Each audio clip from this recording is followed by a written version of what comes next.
আসসালামু আলাইকুম বন্ধুরা, আপনাদের সবাইকে স্বাগতম জানাচ্ছি। আজকে আমরা বাড়িতে ঘরোয়া টিপসে চটপটি তৈরি করলাম। হ্যাঁ বন্ধুরা, অবশ্যই আপনারা বাড়িতে তৈরি করে খাবেন। আমার জন্যে আমার বউ অনেক সুন্দর করে তৈরি করে দিয়েছে। আমরা ফুচকা বাড়িতে ভাজছি, দেখেন এখানে কত সুন্দর সুন্দর হয়েছে। চটপটিটা হেভি টেস্ট হয়েছে, খাওয়ার খুব মজা হবে, কারণ তার সেনে সেরকম দেখাচ্ছে, অনেক সুন্দর। আপনাদেরও বলতেছি, আপনারা বাজারে না কিনে খেয়ে বাসায় তৈরি করে খাবেন।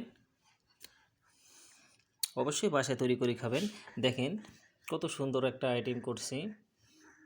এভাবে আপনারাও বাসায় তৈরি করে ফ্যামিলি সহকারে খাবেন, স্বাস্থ্যসম্মত খাবেন।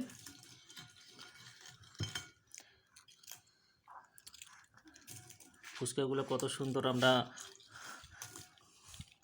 বাড়িতে ভাজলাম, বাজারে কেনার চেয়ে বাড়িতে ভাজা অনেক ভালো, অনেক সুন্দর। ঠিক আছে বন্ধুরা, এখন আপনারা অপেক্ষা করেন, আমরা তাহলে খাই। আপনারা নেক্সট ভিডিও দেখতে পারেন। আল্লাহ হাফেজ।